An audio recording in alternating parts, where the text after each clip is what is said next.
नमस्कार मेरे प्यारे साथियों, मैं डीपी आज एक नए वीडियो के साथ आप लोग के सामने हूँ। और आज का मेरा ये वीडियो दो आर्टिकल्स पर बेस्ड है। इकोनॉमिक टाइम्स की आर्टिकल है, 23 अगस्त 2025 का ही है। इकोनॉमिक टाइम्स की पहली आर्टिकल ये कहती है कि India to halt most postal services to US from August 25 after new duty rules. ठीक है, तो भारत ने ऐलान ये किया है कि भारतीय डाक विभाग सभी सेवाओं को सभी सेवाओं को नहीं, कुछ सेवाओं को यूएस जाने वाले डाक के लिए अस्थायी तौर पर बंद किया है। इसका कारण है नई कस्टम नीति जो इस महीने के अंत से लागू हो रही है।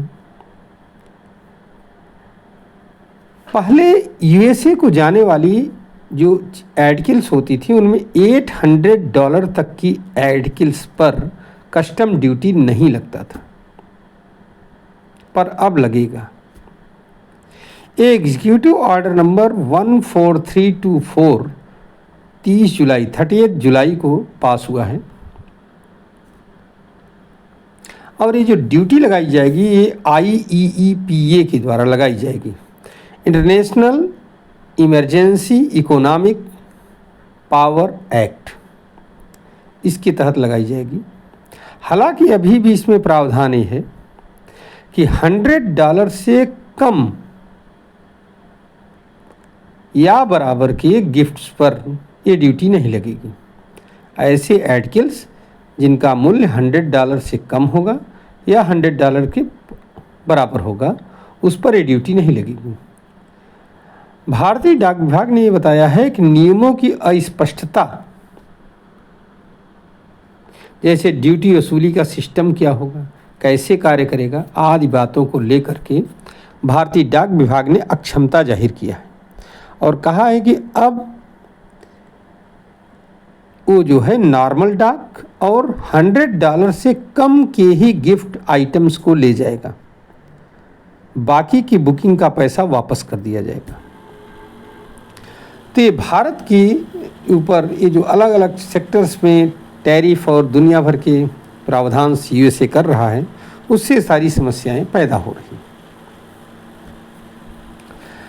दूसरा आर्टिकल है साहब इकोनॉमिक टाइम्स का ही 23 अगस्त 2025 का है कि India France set to join hands to build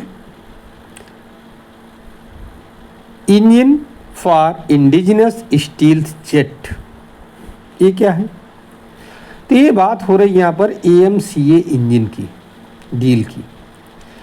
AMCA मतलब advance medium combat aircraft India बना रहा है। 5th जनरेशन का स्टील्थ फाइटर एयरक्राफ्ट है। पहले इसमें इंजन की खरीदारी होनी थी GE से, जनरल इलेक्ट्रिक कंपनी USA से, लेकिन GE इसके इंजन्स को सप्लाई नहीं कर पा रहा है, इसलिए अब ये फ्रांस के हाथों में डील दी गई है। फ्रांस की एक कंपनी है साफ्रान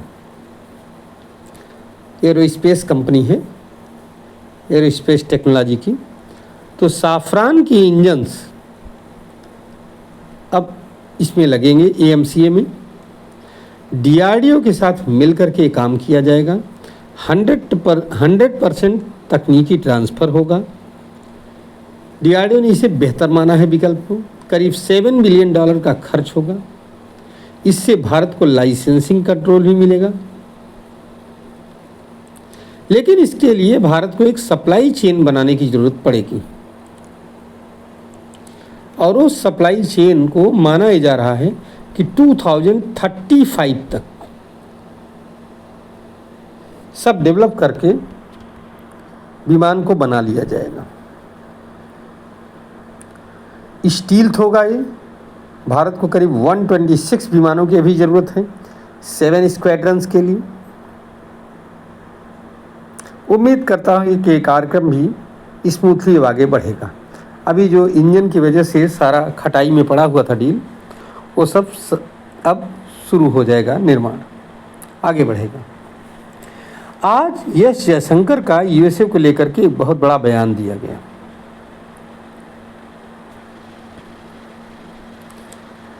बयान क्या था? एक सवाल के जवाब में एस जयशंकर ने कहा, उन्होंने कहा कि हम रूसी तेल यूरोप में और यूएसए में रिफाइन करके बेचते हैं। अगर आप ना चाहो तो मत लो, हम दूसरा मार्केट तलाश कर लेंगे।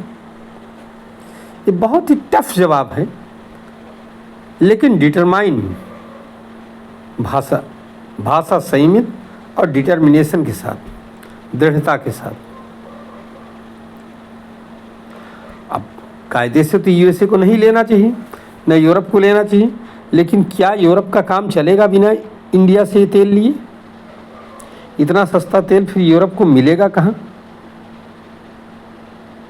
ये पूरा गेम।